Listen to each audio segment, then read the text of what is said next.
बहुत पुराने समय की बात है। एक विस्तृत मैदान के पास एक शांत सरोवर था, जिसके किनारे नीम और पीपल के पेड़ साथ-साथ खड़े थे। उसी सरोवर के ऊपर एक ऊंचे वृक्ष की डाल पर एक सारस पक्षी अपनी पत्नी के साथ रहता था। दोनों का जीवन सरल था। सुबह उड़कर दूर दराज के खेतों में जाते, शाम होते ही लौट आते। संसार को वे ऊपर से देखते थे, पर मन से हमेशा नीचे रहने वाले मनुष्यों की पीड़ा को समझने की कोशिश करते थे। एक दिन उड़ते उड़ते उनकी नजर एक उजड़े से गांव पर पड़ी। वहां की गलियां सूनी थी, कई घरों के दरवाजे टूटे हुए थे। गांव के अंतिम छोर पर एक सूखे कुएं के पास एक अधेड़ उम्र का व्यक्ति बैठा था। उसकी आंखें बार बार कुएं की गहराई में झांक रही थी, जैसे वह वहां अपना बीता हुआ जीवन ढूंढ रहा हो। कपड़े पुराने थे, चेहरा थका हुआ और कंधे झुके हुए। सारस की पत्नी विचलित हो गई। उसने कहा, स्वामी, इस व्यक्ति के चेहरे पर जो खालीपन है, वह किसी साधारण दुख का नहीं लगता। क्या सच में जीवन इंसान से सब कुछ छीन लेता है? सारस कुछ क्षण चुप रहा, फिर बोला, नहीं प्रिय, जीवन नहीं छीनता। अक्सर मनुष्य खुद ही अनजाने में वह सब छोड़ देता है जो उसे संभाले हुए था। पत्नी ने आश्चर्य से देखा। कैसे? सारस बोला, इसका उत्तर उस व्यक्ति की ही कहानी में छिपा है। बहुत समय पहले वह भी किसी और की तरह ही हंसता बोलता इंसान था।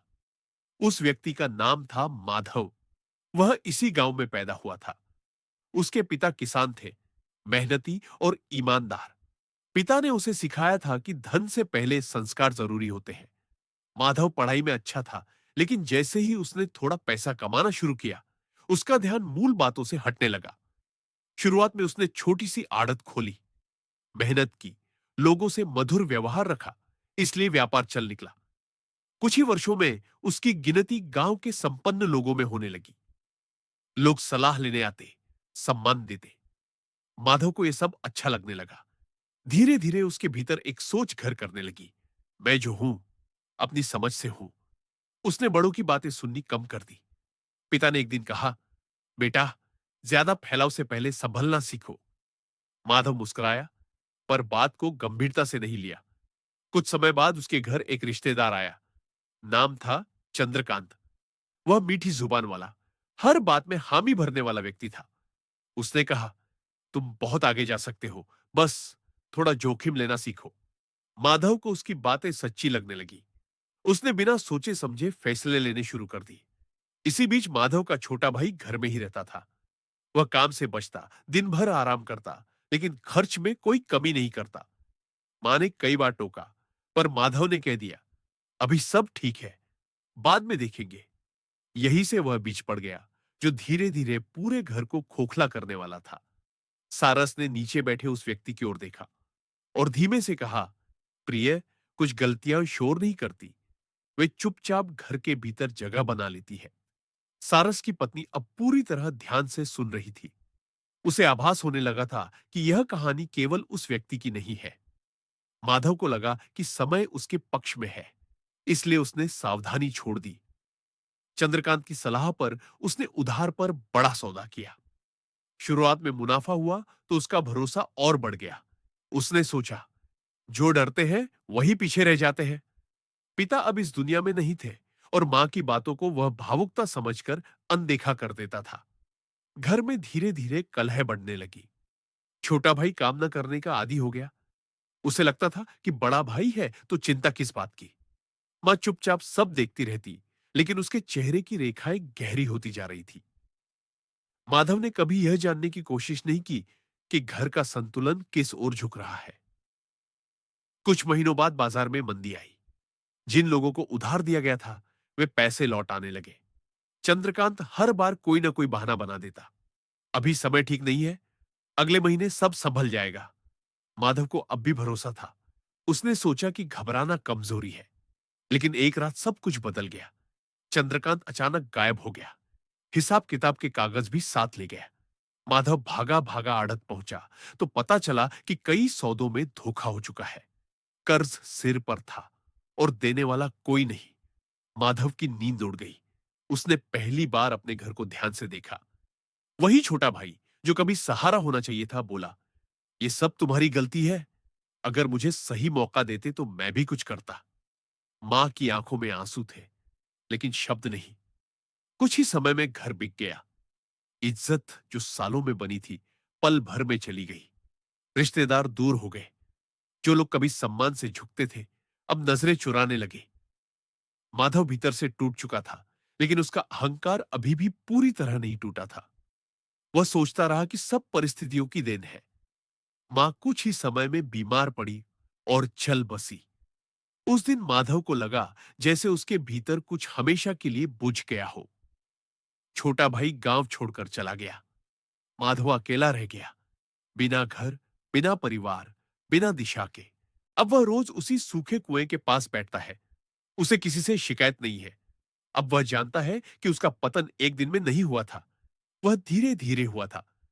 तब, जब उसने आलस्य को सहन किया, छल को समझदारी माना और अपने अहंकार को आत्मविश्वास समझ बैठा। ऊपर पेड़ पर बैठे सारस ने गहरी सांस ली और बोला, प्रिय, मनुष्य अक्सर तब जागता है जब सब कुछ खो चुका होता है। अगर वह समय रहते अपने घर और अपने भीतर झांक ले, तो कहानी कुछ और हो सकती है। सारस की पत्नी की आंखें भर आईं। वह नीचे बैठे माधव को देखती रही। अब उसके चेहरे पर रोष नहीं था, केवल पश्चाताप था। वह जान चुकी थी कि यह कहानी किसी एक गांव या एक व्यक्ति की नहीं है, बल्कि हर उस घर की है जहां चुपचाप गलत को बढ़ने दिया जाता है। आकाश में उड़ते हुए सारस की आवाज हवा में घुल गई। जीवन केवल मेहनत से नहीं चलता, उसे संभालने के लिए विवेक और विनम्रता भी चाहिए।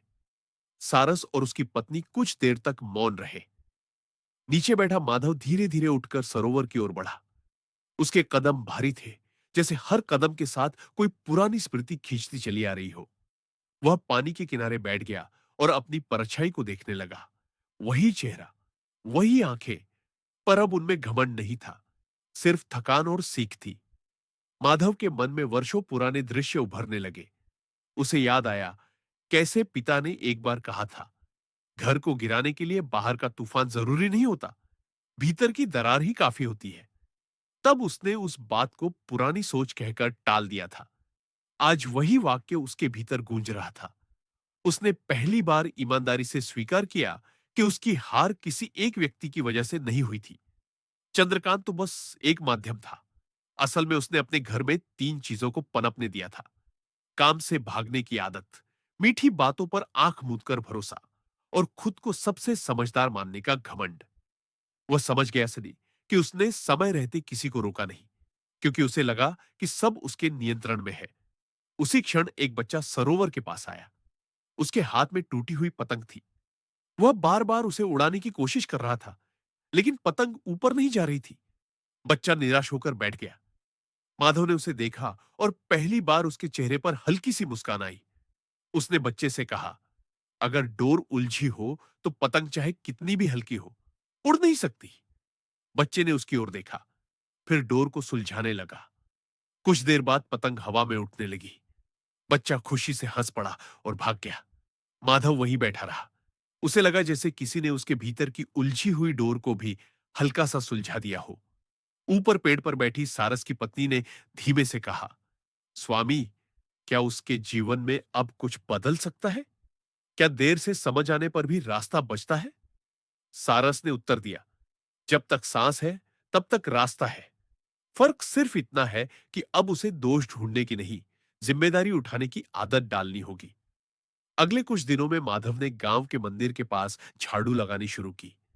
कोई उसे कहने नहीं आया था, वह खुद आया था। लोगों ने पहले हैरानी से देखा, फिर अनदेखा किया। माधव को अब इससे फर्क नहीं पड़ता था। उसे पहली बार काम करने में शांति मिल रही थी, बिना किसी लाभ की अपेक्षा के। धीरे धीरे उसने छोटे मोटे काम पकड़ ली, कभी खेत में मदद, कभी किसी की दुकान पर। वह ज्यादा नहीं कमाता था, लेकिन मन हल्का रहता था। अब वह हर शाम सरोवर के पास बैठकर अपने दिन के बारे में सोचता। कहां उसने आलस्य को हराया, कहां उसने सच को स्वीकार किया और कहां उसने अपने अहंकार को रोका। समय बदला। लोग फिर से उससे बात करने लगे। सम्मान वैसा नहीं था जैसा पहले था, लेकिन वह खोखला भी नहीं था। वह सम्मान अब भरोसे से जन्म ले रहा था, डर से नहीं। एक शाम जब सूरज ढल रहा था, सारस और उसकी पत्नी ने उड़ान भरी। जाते जाते सारस ने कहा, प्रिय, यही जीवन की सच्ची परीक्षा है। जो गिरने के बाद खुद को समझ ले, वही सच में समृद्ध होता है। नीचे माधव सरोवर के किनारे बैठा था। उसके पास न धन था, न बड़ा घर, लेकिन उसके भीतर अब वह शांति थी जो उसने कभी अपने वैभव के दिनों में महसूस नहीं की थी। वह जान चुका था कि गरीबी केवल पैसों की कमी नहीं होती और समृद्धि केवल पैसों से नहीं आती। हवा में सारस की आवाज दूर तक फैल गई। जिस घर में मेहनत जागती है, छल पकड़ा जाता है और अहंकार झुक जाता है, वहां देर से ही सही, लेकिन उजाला जरूर आता है।